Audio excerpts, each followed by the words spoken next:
Welcome to Centennial Oral Histories, a series featuring former and current leaders of Duke University and Duke Health, sharing memories of their time at Duke and their hopes for Duke's future. Enjoy this discussion with Carmichael Roberts, a Duke alumnus and trustee, as he talks about coming to Duke as a first-generation college student, his mentors, and his career as an entrepreneurial capitalist. He is interviewed by Ann Pelham, a Duke alum and member of the Board of Trustees.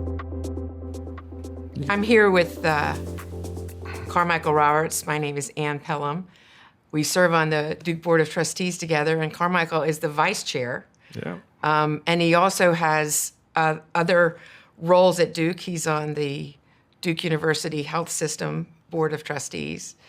And he has 2 degrees from Duke and spent 9 years here earning not just an undergraduate degree in chemistry, but also a PhD in chemistry. Actually, I should make sure I'm being accurate. Was your major as an undergraduate chemistry? You know what? It absolutely was chemistry. Yeah. And how did you get interested in chemistry?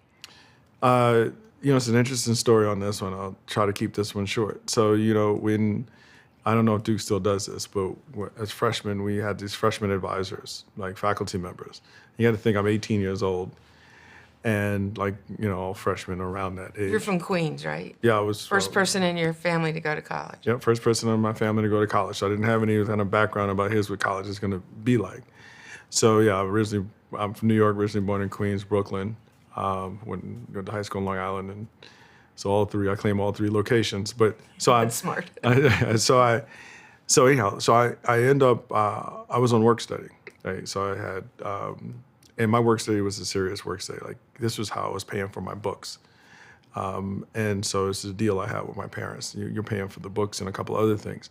So I get on campus, 2 or 3 weeks go by, I totally lost track of the fact that I need to go get a job to get the money from the work study. So I ended up with my freshman advisor, Dr. Palmer from chemistry department. And Dr. Palmer didn't have a lot of freshman advisory years. This was his time that he had to do it. He had mostly graduate students. So I'm effectively a high school student sitting across from this professor who mostly had people in, post undergrad. And he goes through the list and says, "Look, Carmichael, looks like, how's your romance? He's great. I'm looking through your food system. Oh man, food's great here." And he's like, "Great, check. You doing well with your classes? You're finding everything? Oh yeah, it's great, check." He says, "Listen, it's like a doctor's office, clean bill of health. I don't see where anything else I can help you with." And I said, "Yeah, it's one thing, Dr. Palmer, I know it's a little bit odd, but I need a job." And he starts to laugh, and I laugh a little bit, and he kind of sees it in my eyes. He goes, "You're serious, aren't you?" And I said, "Yeah, I'm serious. I got on campus. I'm excited. This jobs down the Bryan Center are all gone, and jobs here and they're all gone. I don't even know where to kind of look right now, and I really need a job for my books." And he said, "Well, honestly, son, you're a high school student, and I teach graduate students, not even undergrads. I'm just doing this one little thing here." And I said, "Well, you asked," and I asked. He said, "I'll tell you what, I got a question for you. Do you know how to wash dishes?" I said, "Huh?" And he says to me, "Did your folks teach you how to wash dishes?" Now, it just so turns out, Ann, that I'm a phenomenal dishwasher. I'm proud of that. My kids would even say it to this day. I don't use the electric dishwasher. I'm kind of old school. I do. So even I proudly said, "Yeah." I'm thinking, "Oh my God, I'm going to wash these dishes." And he said, "Well, listen, in the chemistry lab, we have round bottom flask Petri dishes. We've got spatulas. We've got Erlenmeyer flasks. And my students tell me all the time they're spending way too much time getting the glassware squeaky clean. How about I give you a job in my lab washing dishes?" Huzzah, there you go. And that introduced me to the chemistry department. And those graduate students, after about a month or 2, they stopped having me wash their dishes. And they started to have me helping with their experiments. All right. And so by the time I was done with my first semester freshman year, even though I was still kind of like a high school student, I was learning experimental techniques at a graduate level, all because of my job. I fell in love with that group and those graduate students. The professor, Dr. Palmer, has been awesome. And just through circumstance, I said, this is kind of like my tribe. And I became a chemistry major.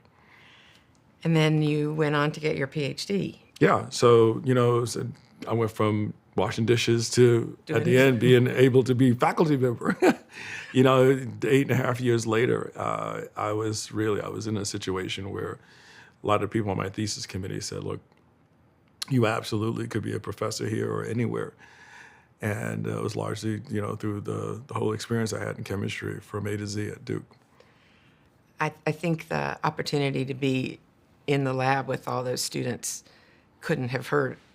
You had a community of people who had your back and introduced you to something that became the love of your life. Yeah. Of course, until you became an entrepreneurial capitalist. And I like how you blend the two things. I am an entrepreneurial capitalist too. A lot of people get that wrong. My kids sometimes say to me, like a lot of my nephews and nieces and my own kids say, Dad, we don't like capitalism. I said, you do realize, like I am technically, when people look down today, a venture capitalist. Oh no, I know, Dad. But that's, we're not talking about what you do. I go, no, unabashedly, listen to me. I am a capitalist, but I'm an entrepreneurial capitalist. I create products and businesses that do good, but they also create jobs and they help drive the economy. I'm really proud of that. And so absolutely, like the entrepreneurial capitalism is. So we're supposed to be talking about Duke. Oh yeah. But to me, the interesting part of your story is how you got from almost being a professor of chemistry, having been at Duke all these years, to where you are today, which is an entrepreneurial capitalist and you wear lots of hats. Yeah. But before we get into all that, your experiences at Duke as an undergraduate, you shared a little bit, but as you look back on your years here, are there particular experiences that stand out, such as maybe when you met your wife? Oh yeah, let me bring that up. Yeah, so Ann, if someone asked me, what was the most important thing that happened at Duke? Yeah. Yeah, I just didn't want you to miss that opportunity I'm not going to miss that mention Sandra. I'm going to nail that one. I met Sandra. Actually, the interesting thing is, back to that graduate school time period. So where she and I really started to quote unquote date wasn't right away. It was later in my grad school, and I tutored chemistry. So I gave you the story of how I got introduced, got introduced to chemistry. Now, that lab happened to be inorganic chemistry, and for those who may say, well, what's that versus the other chemistry? Inorganic are things like semiconductor materials, so think about an Intel Pentium chip or processors and so forth. Eventually, I took the key class at Duke that is organic, right? And I had a phenomenal professor, set of professors, but particularly I was moved by Pelham Wilder. Yeah. And you and I both obviously know Sterling really well, his daughter. But it was Dr. Wilder who I knew first in that family. And he was a tremendous mentor, proud Harvard alum who would always tell me stories about maybe one day, Carmichael, you should go and look at organic chemistry at Harvard. And that organic chemistry class, I ended up doing well in organic chemistry. And all my friends said, oh man, you're set, you can go to medical school. And I said, no, I actually want to do chemistry. So when I got into grad school, I remembered how stressful it was for all the undergrads in organic chemistry. And I said, if I could do one thing to kind of hone my teaching capability, it would be helping some of the most stressed students deal with organic chemistry and make it a little more fun. Make it where it wasn't such a torturous thing between their dreams and reality. Well, if they didn't do well, they weren't going to go to medical school. Right. Isn't that the torture part? That's the torture part. And so, coming back to Sandra, I ended up doing a tutoring program. And making a long story short with this part, the program got very large. When people realized, oh, there's one of us in the graduate school. He's a Duke undergrad who knows these classes, and he's in the graduate school, and he offers these tutoring sessions on for the free. Weekend. Yeah, yep. And I was doing some of this stuff for free. Actually, I'll come back to it in the beginning, and then eventually I ended up charging $1. I hope so. $1. Oh, $1. Well, $1 per hour, per student, and which actually I'll say again, that was Pelham Wilder who told me that. He said to me, charge something. Yep. He told me, he was so right. I had at the time I had 18, 19 students. That's a lot. And it was a lot. And he said, Carmichael, Let me talk to you, son. Let me tell you, you really should charge something because they're not going to pay attention to it the way they would if they just paid a little something to it. And that really bugged me, right? He turns out to be so right. But it would bother me because I'm thinking, that's not why I'm doing it.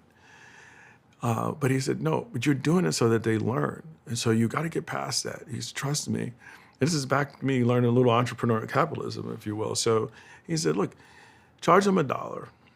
And it's not so much that would make a difference. And if you really do find a student or two that you think that's hardship on, let it go. Don't worry about it, but just do this. And it went from 18, so as soon as I changed to $1, I went from 18 students to 63 students in 2 months. How do you tutor that many students? Well, here comes Sandra, right? So what ends up happening is I had a buddy with me too, Scott Canizaro, who was my good friend and my roommate, and the two of us, we split the tutoring duties up. But the key thing is just the operational logistics of taking attendance, making sure you're taking notes to see who's doing what, trying to personalize it. It's just all I'm supposed to be doing is... You went from a startup to a full corporation. Yeah, this is indicative of who I am. And so you said, come on, Carmichael, where's Sandra come in? So I said, I got to get somebody who's not a chemistry student to help me logistically take attendance, get to know the students, to let me know if someone's having problems financially. Paid her $1 an hour, too. We did. We gave her 10% of whatever we made. So, but I was also really smart in this. Right? This is one of my most clever things, right? Because I also met my wife as a result of this. And you already liked her. I did. You got to spend more time with her, and you actually made a business together. Exactly. I like And we've it. been doing that ever since, and indirectly with many of the things I've done. Well, since we're on that topic, before we get back to the rest of this, you all are still married. You have 3 children. Yeah. Almost everybody's out of the house now. I'm trying to remember. My youngest is... One more. Yeah, one more. My youngest is 18. She'll be 19 and next month. She did a gap year. So she's out of high school. And she's been working, and she's going to University of Washington in Seattle next year. Nice place to go. Yep, exactly. So you have a son, and then you have another daughter. Right.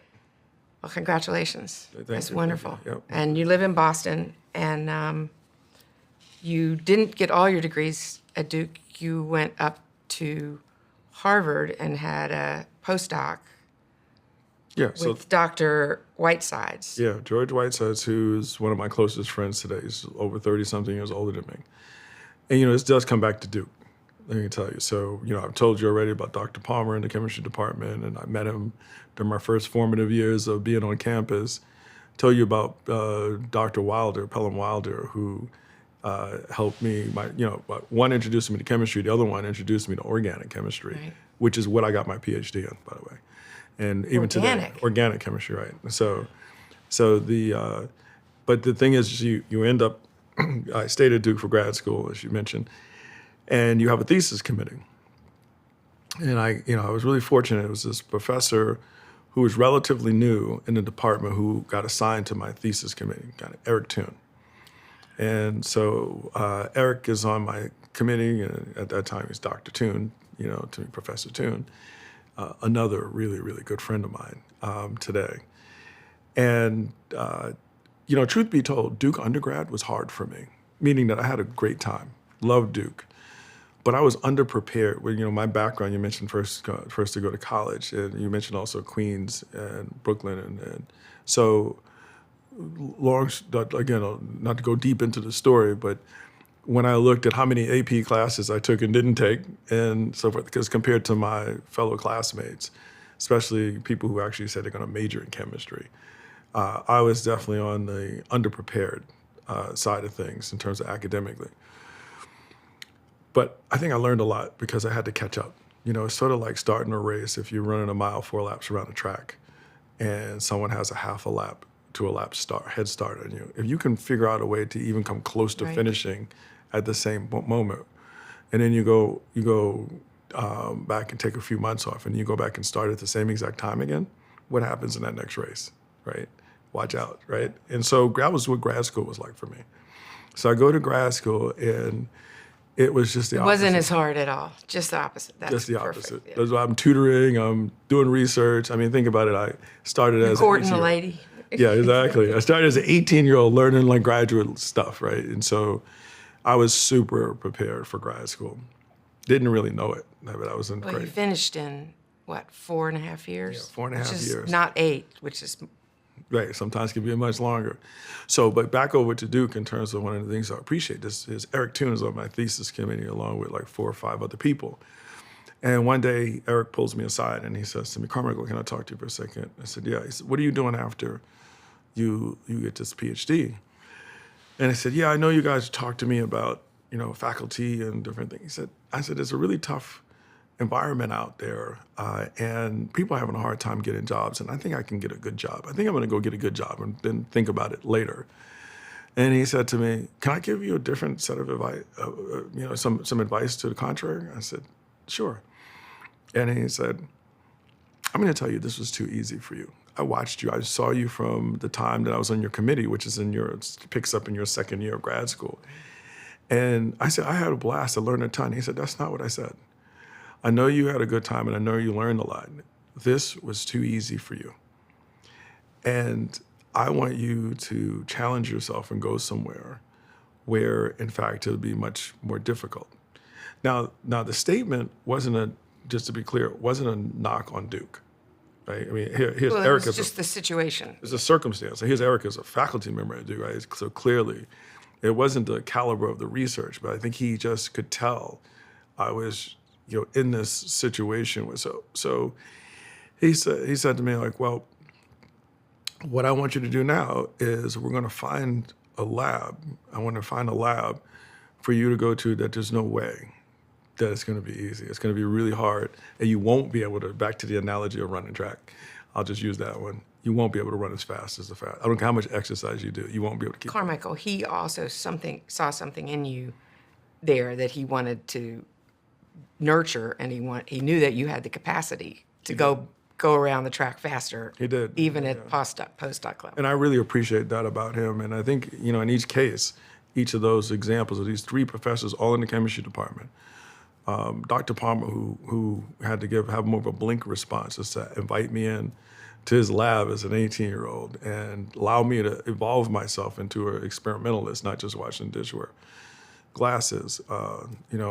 Pelham Wilder, Dr. Wilder, who took it upon himself to be a mentor to me and encourage me and had the foresight to kind of say to me, organic chemistry, Harvard, I would love for you to blend the 2 together. And then Eric Toon, who, same thing, but now with a different, with an even more confident, like capable, prepared version of myself. He saw the same thing. And I got all that from Duke. By the way, you probably know, as you mentioned, I ended up going to Harvard in that chemistry department and working for George Whitesides. And it was Eric Toon who picked the phone up and called him up and said, He knew him already. And he said, hey, I'm going to ask you to do something a little bit crazy. I want to shock this guy a little bit where he has no choice but to say yes. I want you to accept him immediately when he sends his application in.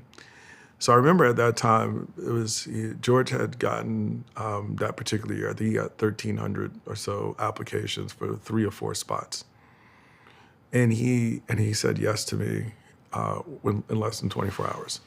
So let me correct myself. He said yes to Eric Toon in less than 24 hours. And so in each case, Got your attention, didn't it? It did. It just taught me a lot. First of all, like you said, what he must have seen in me. But also what it did is it taught me what you can do for somebody. I already knew, but that's really, I mean, to put yourself out there and in each case I give, to say it's important, he's important, I'm going to take this risk. Those were some of the things when we circle back to Duke, I'll never forget. Eric Toon is still in your life. Oh, yeah. And Dr. Whitesides you hang with people, Carmichael. Yeah, they're stuck with me. Be careful, you're stuck with my wife. No, that's good. And, how did you get from the lab with Dr. Whiteside's. What is his nanotechnology, isn't it? Yeah, he does nano. He's a Renaissance kind of a guy. Nano is one of the things he's known for more, I'd say, in the last 15 years or so. But George has done everything. Well, let me tell you, talking about the transition. One of the most remarkable things was in that lab, I watched his ability to focus on one word he'd always use, is simplicity. He still describes it. And if you think about Einstein, and you think about the brilliance of Einstein, a lot of it is just the simplicity, the way he could see very complicated things and distill them down into something really simple. An equation like E equals MC squared. George could do that all the time. Wow. And he would try to teach us to do that. And if you can do that, Ann, then when you go to explain to someone why a particular product would make a big difference, no matter who it is, whether it's you're explaining to a 9-year-old, or whether you're explaining to someone in the government who's like, hey, I have no background in this at all, or whether you're explaining to someone in a large company who may understand the application in their market, but maybe not the technology and the product. If you can, and let me say it the other way, if you cannot explain, okay, you're in a huge disadvantage. And he taught us how to think and how to do and explain things in a simple manner, which means you really had to understand what you were doing at another level to be able to translate it. Again, when I used to teach organic chemistry, the same thing. How can I demystify and deconvolute this and make it simple? So when I was in that lab, it turns out he and a lot of his peers, a lot of his good friends, they effectively built biotech in the United States. Uh-huh. So if you think about some of the biggest biotech companies that even today, the ones that are still standing and haven't been acquired, there were 30 to 50 professors, some of them concentrated in Boston, but they would collaborate a lot. And they advised and consulted some of the larger pharma companies, but also built these biotech companies. So these are high net worth individuals. But they also recognized that if they were going to get the funds to, I guess it's bench to bedside or into a manufacturing setting, they needed to be able to explain what they were doing. Exactly. And to give their vision some language, use some language to describe their vision that a funder could recognize, That's could right. understand. Yeah. And they taught us that.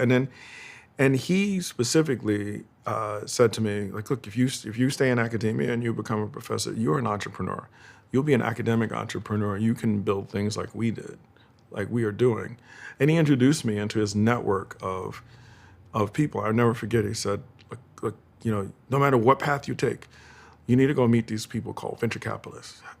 Do you know any of them? I said, I've heard of them. They sound scary. Like, just like organic chemistry did to those freshmen. Right, exactly. Like, what is venture? He said, Carmichael, we got to get you to meet some of these venture capitalists. And as I mentioned, George had been part of building some of the largest companies and in the space. And so these venture capitalists loved him because he was like, what's the next idea? What's the next generation? What's the next thing George Whiteside is going to do?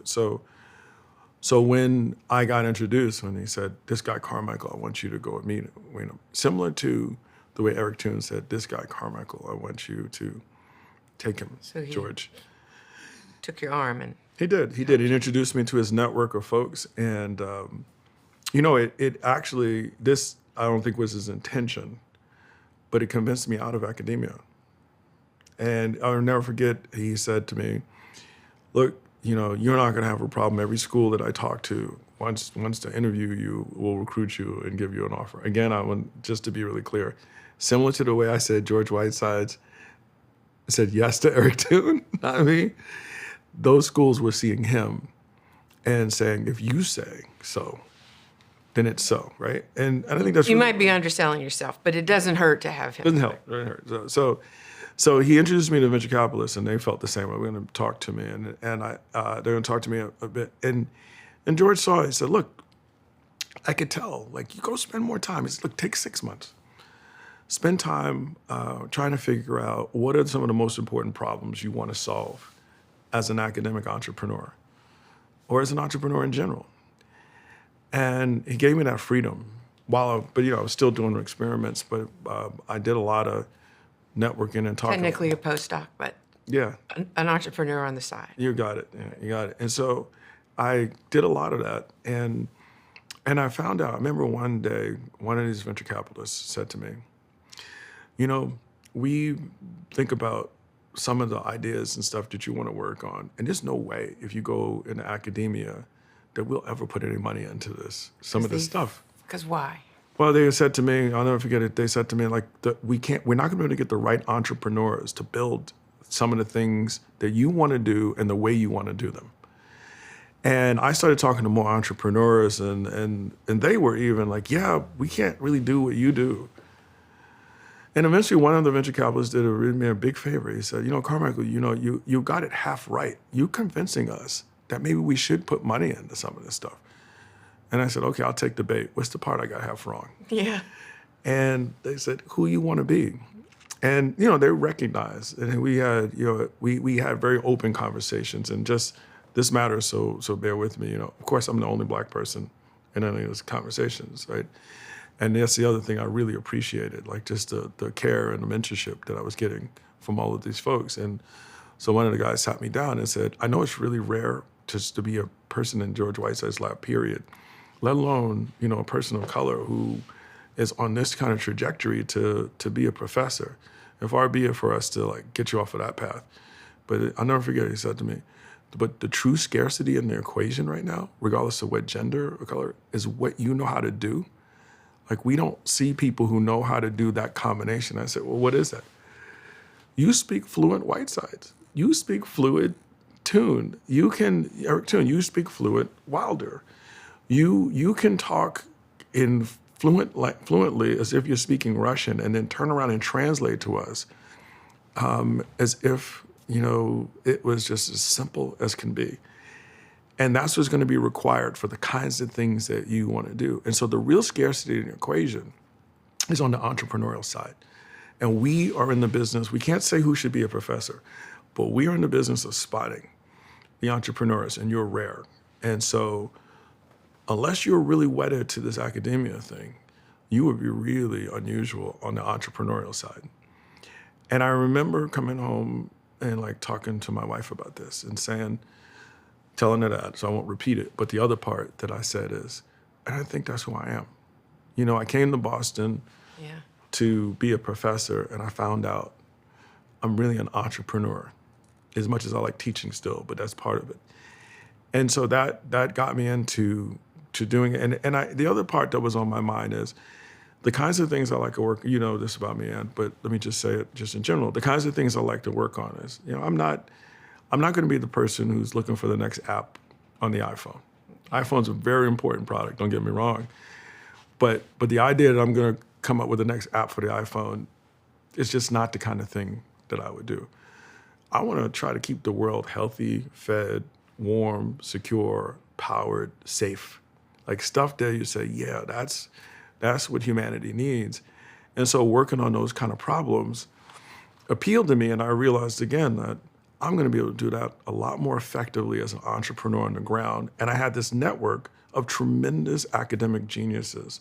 Some of the younger people in that lab, back to Eric Tune saying, I want you to go somewhere where you're going to really be challenged. Oh, he nailed it. I mean, the brilliance of not just those professors, but my peers who were the same age. And now I know I have the data 20 plus, 30 plus years later.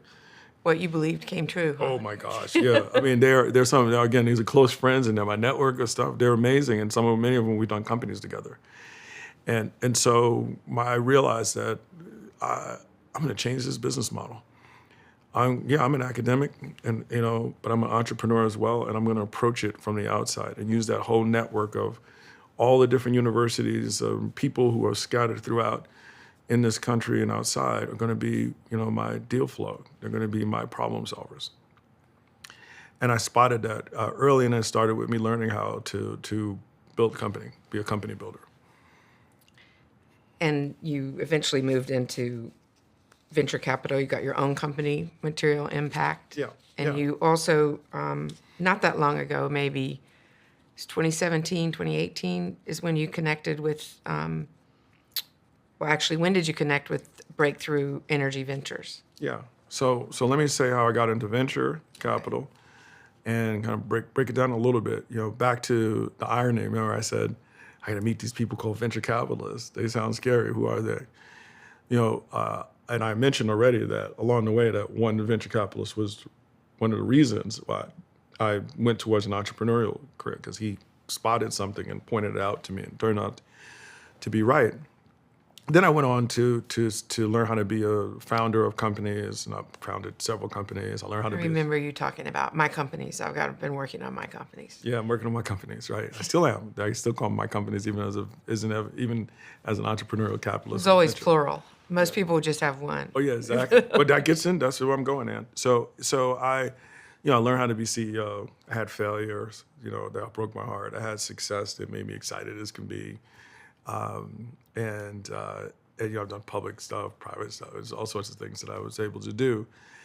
And I had gotten to your point about having multiple companies. I had gotten into a role where at any given time, I was on 4 or 5 boards of things that I had co-founded, other people running them. And then maybe there's one thing that I'm running and I'm on the board of that, but I'm running it. So I had my own portfolio of stuff.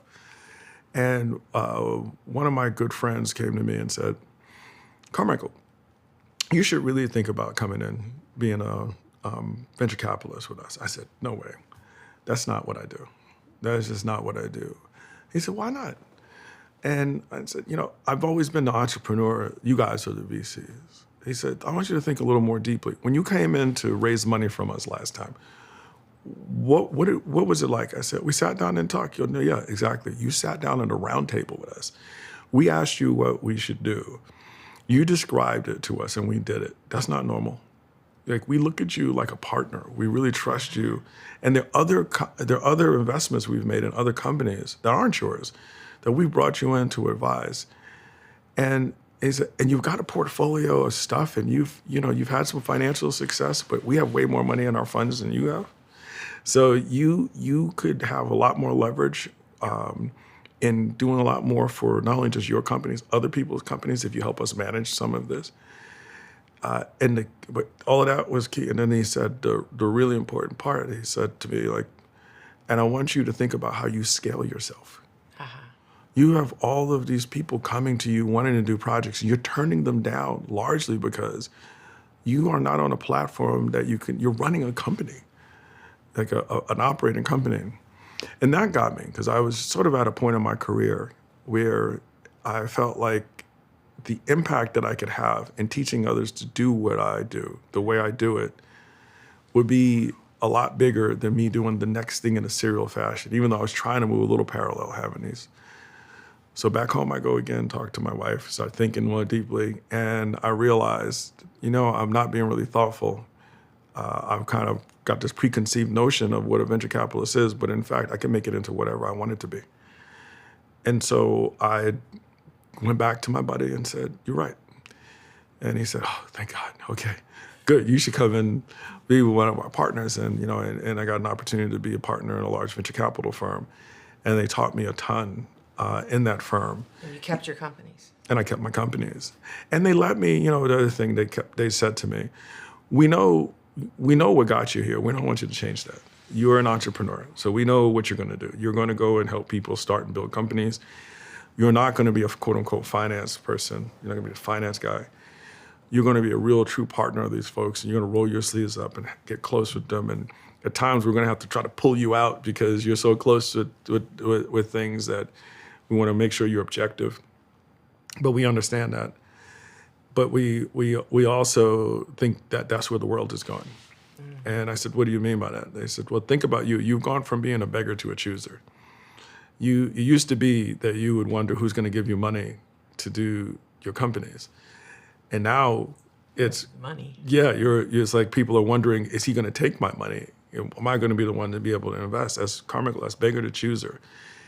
And the best entrepreneurs are choosers. And when they have to pick, who are they going to pick they want to get money from? At some point, if there's no differentiator, it's just money, I guess they can say who's going to give me the best deal. But really what they're going to do is they're going to pick and say, who's going to give me the best help? Who's going to help me? Who's going to be my partner? Who's going to be my partner? Yeah. Who's going to be indistinguishable from me because they're entrepreneurial like me?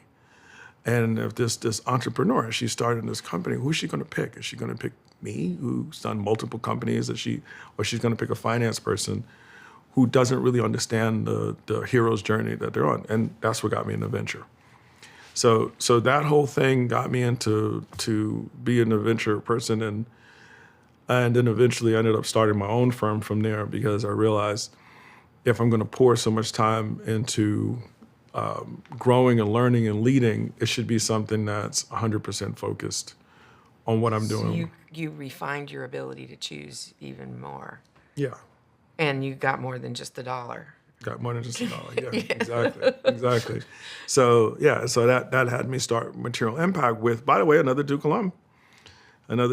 So I had, back to Duke, let me tell you, you mentioned meeting my wife at Duke. Well, I met my partner at Duke later, Adam Sharkawi. Adam is a graduate, PhD in the biomedical engineering department. And like me, he also was destined on an academic career, and for different sets of reasons, diverted to become an entrepreneur. And Duke's engineering department, particularly in biomedical engineering, set up a special advisory board. And they went and got a bunch of CEOs out of medical device, big name folks who I always wanted to meet. And I was this 30-something-year-old entrepreneur, and there were these 50 to 60-year-old CEOs who were mostly EVPs of these big companies. They all knew each other.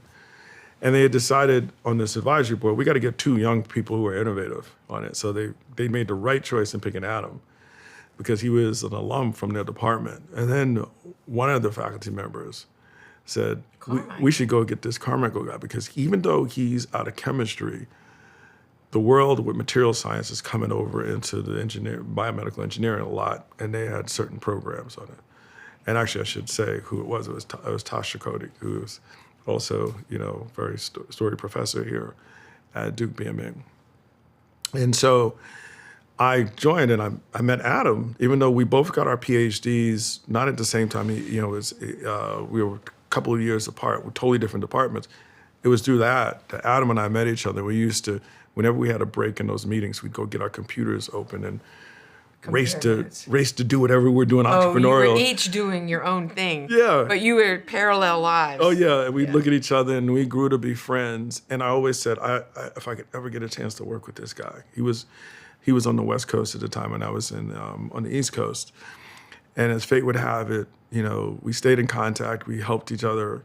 And eventually I got lucky. He ended up, for a variety of reasons, moving to the Boston area, unrelated to me. And when he was in the Boston area, and it was time for me to think about doing a new firm, I said, here's my moment. Let me go and see if I'm caught him at the right time. And I caught him at the perfect time. And so we got Material Impact is founded by 2 Duke alums. That's great. Yep. And Material Impact continues. Material Impact is in great shape. And how do you do that and also work for Bill Gates? Yeah, so breakthrough energy. So the topic, what's really interesting? 10 years ago, if I said to you, Ann, what do you think about climate technology? Let me just tell you, you would say, huh? Like, what is that? Not because you're not smart, because you're brilliant. I have a geothermal furnace. Yeah, not because you're not smart, you're brilliant. But it just wasn't a topic. Back then, people understood clean tech, they understood clean energy. Right. 10 years ago, even if you were, I guess in some respects, if you're a politician, it may be dangerous to say the climate thing. And then the world changed where it's okay. And more than just okay, you got people arguing who knows more about it, right? And in fact, we're sitting at Duke right now. Big commitment to climate. Huge commitment. And if you go around, I shouldn't say just at Duke what I'm about to say, but if you go to any major university and you grab 1,000 students and you hand them a piece of paper and you say, I want you to come up with a list of 5 topics that you think you want the world to pay attention to. And I want you to come up with another list of 5 topics that over the next 20 years of your life, you're going to work on. I bet you what you see in a disproportionate fashion in the top 3 is climate. Right. That wouldn't have been the case just 15 years ago, right? It wouldn't have been the topic. So a lot of what I do, I told you I want to keep the world healthy, fed, safe, warm, secure, powered. And you think about what are the topics that center around climate. When we talk about agriculture, you talk about building materials, transportation, manufactured products, right? electricity, electrifying, which keeps things warm and allows you to cook and so forth. All of these sort of topics are right up my alley from a venture standpoint. Only those are big topics that require trillions of dollars to really tackle, to build companies in the space. And so material impact is, by the way, it does more than just climate stuff. It does a bunch of other things, but it certainly wasn't started to, Adam and I didn't start Material Impact to be a climate-focused fund. We started to solve a lot of the world's problems, which include everything from women's health to giving people the electricity, yeah, ways to cook that are not polluting their home. Yeah, that includes that sort of stuff, which is really important, but is not exclusive to it. And I had a chance for under President Obama's 2 terms, there were 2 Secretary of Energies, both of them out of academia. One is Nobel laureate Steve Chu, who's out of Stanford. He was first 4 years. Steve was first 4 years. And the second 4 years out of MIT was Ernie Moniz, right. Secretary Moniz. I was fortunate to get to know both of them. And for Ernie, I was on his board, which is called the CAB, Secretary of Energy Advisory Board. CAB. So to the cabinet member. And so all of this lines up where, as that sort of winds down, material impact is in place. And the time I had spent with the government on these topics, right, and all I've learned, and the material impact, and I'm thinking like where I put my time into. I remember looking in here and, wow, did you read about this thing that Bill Gates has started, Breakthrough Energy Coalition? He's organized some of the wealthiest people on the planet, businessmen and businesswomen who are all of like mind that they got to do something for climate. There's a real urgency in their approach. Yeah. And I was hopeful. I was thinking, oh man, this could do it. This could really put the topic on the map. If anybody can do it, Bill Gates can do it. And I was really appreciative of the man like taking this chapter in his life to do this. But I didn't know him on the outside looking in, like everyone else, like most people, looking in. And for a variety of reasons, I think in particular due to my connections at the Department of Energy, I kept getting calls for references for people who wanted to try to get into this group. And so I ended up talking to the recruiters a bit, and then Eric Toon got involved. And your Duke professor comes back. He comes back, he emerges, and he says, we gotta get, he tells me later, so I know this is what he says, we gotta get Carmichael involved with this. And there's a lot more to the story, but let me just fast forward. It turns out Eric Toon and I end up getting selected to be the investment committee, the 2 people on this.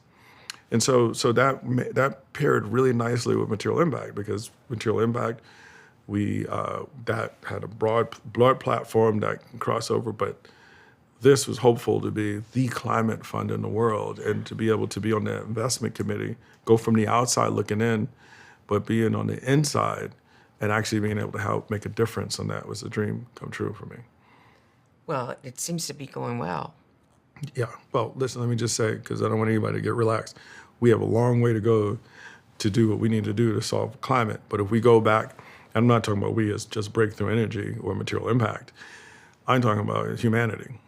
But if we go back just 6 years ago and we look at the progress over the last 6 years, and you look at the momentum, you can't help but be hopeful.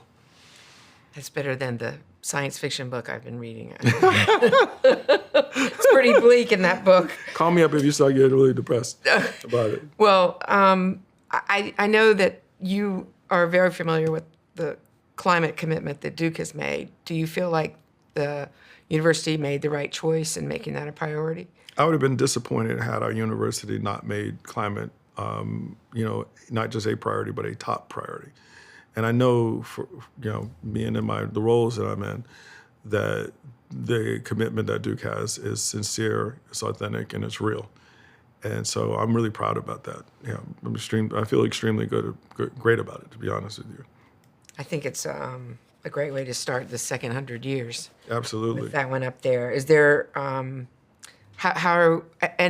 you've got a unique spot where you're on the health system board and on the board of trustees. The health system has gone through a lot from your wearing your entrepreneurial hat. Are you confident that the changes that have been made are going to have positioned that system to be well positioned to move forward and in that second century? Yeah. Yeah. So Big question. Sorry. It's a big question. That's okay. That's okay. It's a big question. I like big questions. I like working on big things. So I would say, just generally speaking, over the last 10 years, if we look carefully, health systems, plural, not just Duke, throughout the U.S., have been going through all sorts of changes. And I think that combination of that happening combined with COVID, Right. and what that did to the health system, particularly what it did to stress out the humans, the people taking care of people, like that whole infrastructure was considerable. So all of that happens, and it's almost like a perfect storm. And it's forced not just Duke, but many places, most places, to think about reinventing or re-engineering or redefining or editing, or however you want to say it. Who are they going to be for, like you said, for the next tens of years? Maybe it's the next 100 years. And look back. And so Duke is, thank goodness, is no different. It had to take meaning that and realize we got to figure this out and figure out who we are and the uniqueness of Duke. When you think about the geography of where Duke sits and what Duke means and what's around it, and it's unique. Duke can't compare itself to, say, the hospitals in Boston or New York or even parts of Texas or in California. It's a very distinct circumstance. It also brings with it challenges, but the entrepreneur in me is going to say this, also brings tremendous opportunity to make a difference in healthcare and also to build Duke's business. So what I love is, change is always necessary in large institutions. Like any large company, whether it's a for-profit or nonprofit, that doesn't realize that success will dictate at some moment, you have to take a deep breath and realize you can't just keep doing the same thing the same way. If you don't realize that, you are going extinct. You're going out of business. You're going the way of the dinosaur. And Duke is in front of that. So what gives me a lot of confidence right now are the individuals who are leading the organization. And I'm not just talking about one or two people. When I look at the 20 to 30 folks who are pouring so much time and attention and intelligence and intent and great intent into the Duke Health system, it makes me feel really good for where it's going. Well, it's good to hear, because it seems to be a very important part of the Duke enterprise, the whole operation. Yep. I mean, you were in chemistry, but many of the products that you have, the ideas that you've worked on do relate to healthcare. Oh yeah, yeah. I started my career as an entrepreneur on the health side. I've been fortunate enough to do biotech companies that have failed. I've done biotech companies that even today have drugs on the market, products that are being sold, if not for our company, wouldn't be out there. And those products are providing, a huge benefit to people who need it desperately. And there's nothing like, I have friends who I talk to, and I said, well, what's going on? I've got this going wrong. Oh, but I think I got it under control, my doctor says. So, well, what are you taking? And they name 3 things, and one of them is something that I know is one of our products. Yeah. And you have a good feeling, like someone you love like that, and you realize, and they go, you think that's okay? And I think to myself, yeah, I kind of know it's okay. That's nice. It's a good feeling. There are a lot of positives at Duke. One of the things in this Centennial year that I think the university is trying to do is admit the things that it didn't do right in the last 100 years. How do you feel about that? You reference sometimes you're a unique player in the middle of a room of people with different color skin. How is Duke doing these days? Do you feel like have we properly acknowledged the errors of the past and positioned the university for the future in the right way in your mind? So let's separate that into two different parts. Let's first, you said properly acknowledged. Let me say it another way. Do we embrace history? Okay. Right? you know, regardless of whether, because that's the key thing, and, you know, acknowledging, what are we acknowledging? Do we embrace the reality of history? Right. And, you know, history could be, you know, history of certainly Black and brown people. It could be history in women. We can look at stuff right now. It could be, we could look at religion. We can slice it in a lot of different ways. We can look at LGBTQ. Right. You know, whatever thing, are we embracing the differences? Okay. Are we embracing the journeys that are unique, that each of these groups, each of these categories, if you will, are going through? Yeah, I see Duke absolutely doing it. I see a lot of pride. Are we perfect? Far from it. You know, I think anything that is perfect, probably is not the case, but anything that strives to be perfect in a way that you're not willing to take risk to show your imperfections. I mean, it's better to take the risk and stumble a little bit and then get criticized and realize I messed up, and realize I wouldn't have messed up had I not tried. It's better to try. So I do see that inherent in Duke's culture, driven by the students. It's driven, people ask me often, like, what gives you confidence in the future? Since you're working on all those topics, health and education, and, you know, I think about the stuff, and like I said, climate and so forth. Like, what gives me young people, like I said, that list of top 5 topics and the purposefulness. I see it in my kids. I see it in my nephews and nieces who love their Uncle Carmichael, and they give me like an earful of stuff. I see it in the friends of all those folks. I see it in the young folks, and I at Duke I see it in spades. You know, I really do. I see that in the culture of the place. So from that standpoint, far from being perfect and never will be, but purposeful in the right direction today, I do see that. And there's a lot of, by the way, we could talk about the future. I don't know, Ann, I got to tell you, I used to look at people who, when they started getting into their 50s and 60s and 70s, and they used to say, they always say, the world is different. The world is different today. I'm one of those people now. I mean, but I tell you, it is a challenging thing. I'm a global person in terms of what I deal with. Climate change is for example, it's a global topic. And so I'm all around the planet. Like literally, if we design a product, we have to figure out how to get it into, you know, all the different continents and nooks and crannies, right? And so, which means I spend time talking to leadership and large companies and entrepreneurs all around the planet. So I'm not saying I'm perfect, but I got a good sense of. It's going to be really hot in a lot of places. Yeah, it's going to be really hot in a lot of places. And so you can't solve problems without getting to know people, even within this country. Like say in this country, you know, I live in Massachusetts. I spend a lot of time in other states, with other different populations, many of them who don't have my education, many of them which don't look like me. But I've got to really understand what's going on and ideally help them get to understand and trust me. So it's with that background that I tell you, boy, oh boy, we have a lot of challenges right now in this world, but in this country. And I think that the university, what it is and what it will have to be, is going to change over time. And Duke is seeing that for sure. Climate change, a commitment to that issue is one. Are there others that you would flag? Loads. I mean, loads. Some that some people may think are less important than others, but they actually turn out to all be really important if you go into the details. So the topic of freedom of speech.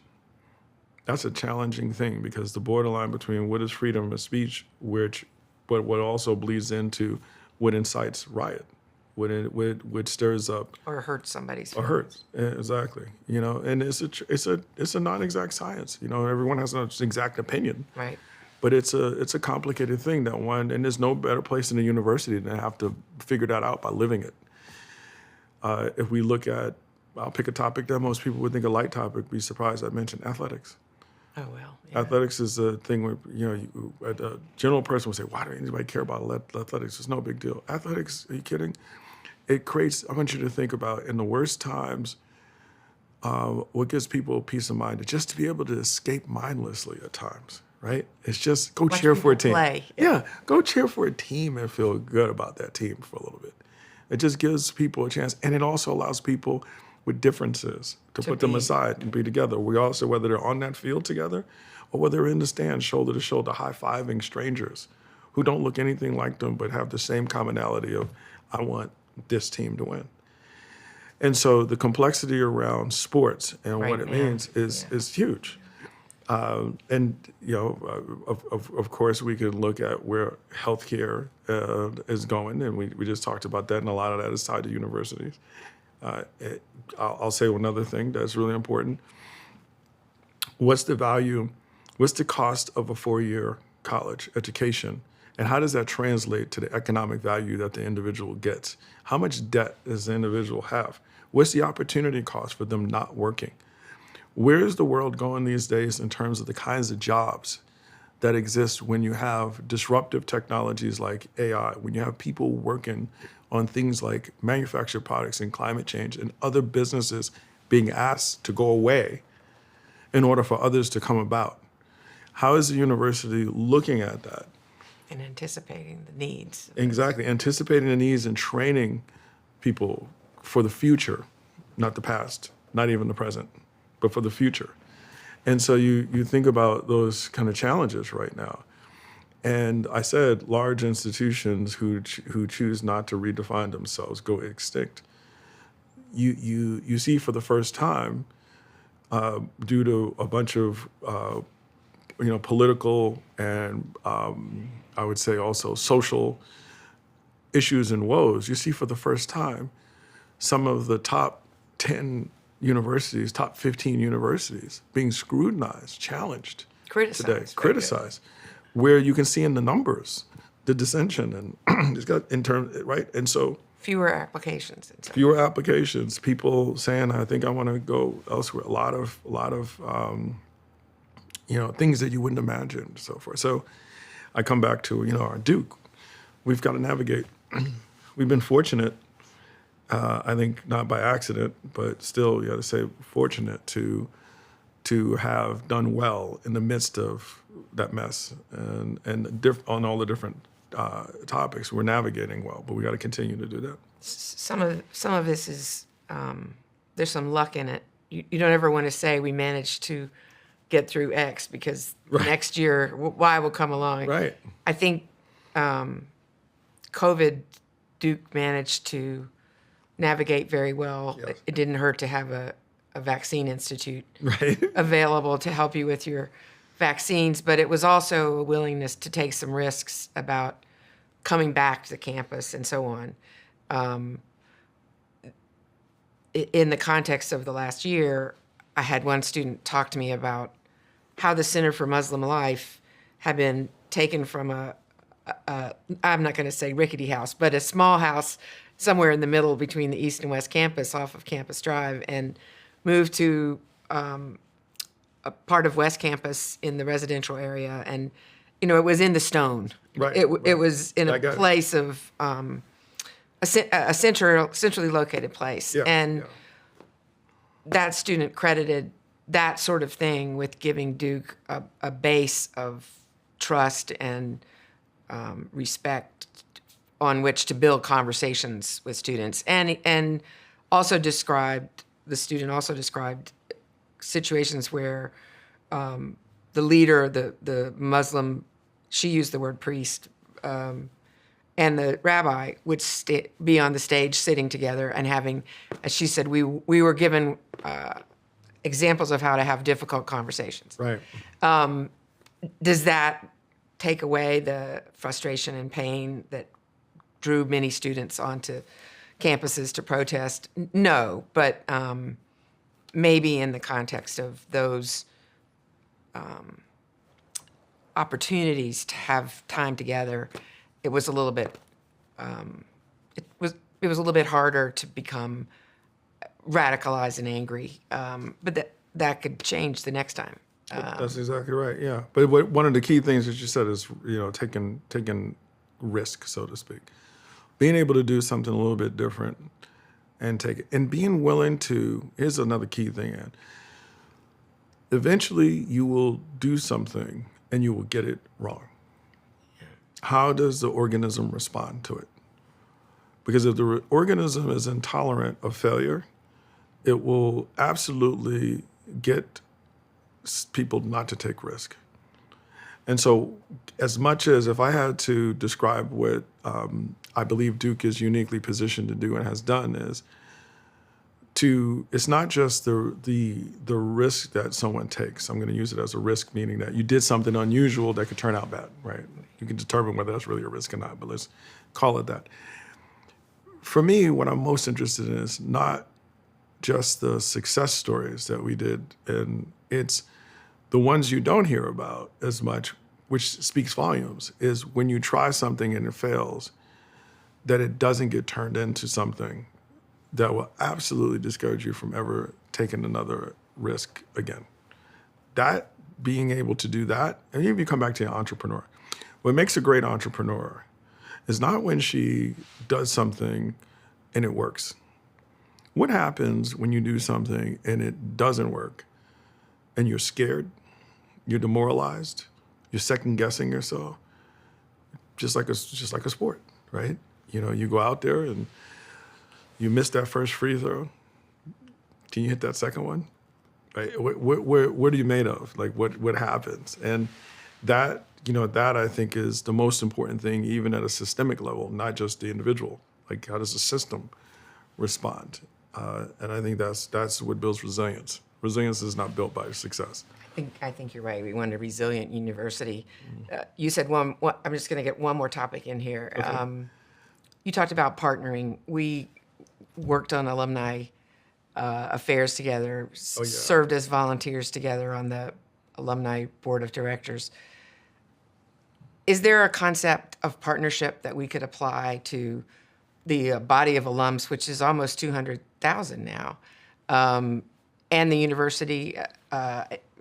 Vince Price has talked about a lifetime relationship. Yeah. How do you feel about that as a model for Duke and its partnership with its alumni? Oh, wow. And you gave me a softball question there. Oh my gosh. You think about the resource. What's Duke's most precious resource? I'm going to say it's alumni, and I'm going to define, a lot of people don't realize, I know you know, and because you were president of the Alumni Association, a lot of people don't realize that you're defined as effectively a Duke alum how early in your career? It's like a year and a half or something? Yeah, a year and a half in the undergrad. Yeah. A year and a half in the undergrad. So when I say our most precious resource, our alums, I'm talking about literally 70% of the student body already have been defined. And including the grad students, So we're gonna grab the grad students because grad students like to claim Duke as well, no matter where they're from. So you think about that, that's the most precious resource. It's full of brilliance. It's full of really good people with great intention. It's full of diversity in every way, regardless of whether you're a Republican or a Democrat, whether your ideology is left or right or up or down, or people want to, like you said, religious is you got one shot.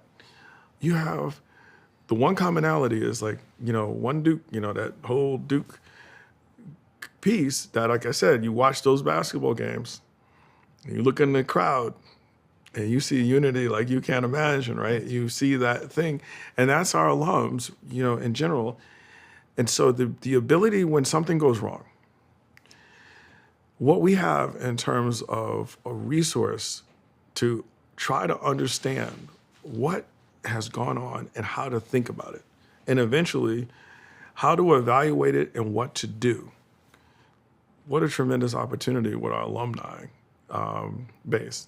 And I would also add, of course, our faculty and staff, regardless of whether you're a Duke alum or not. You're part of that milieu. You're part of that whole, you're engineering, managing that whole thing. But Duke should... Source of resilience. Absolutely. And what I like is Duke is still a young university by comparison. Like, I know you know that well, Ann, and a lot of people, well, look what we're celebrating, right? 100 years. And so the numbers of people, when you're smaller, and you're tighter. It's more personal, and it gives you even more of a sense of ownership, as compared when there's just so many. You sometimes you drift and you lose that sense of ownership. And we can see that by people who come from other schools who go to grad school here. They tell me, like, yeah, I know I went to so-and-so, but I'm not gonna name the schools, but they come to Duke and they're like, I claim this in a bit. They like the culture and what we've got. So yeah, that opportunity, we better not ever squander that. That we need to utilize. All right. Thank you, Carmichael. It's been fun to talk to you. My pleasure, Ann. Thank you for being a solid Duke alum. Oh yeah, that will always be the case. So at least the Duke alum part, hope I stay solid.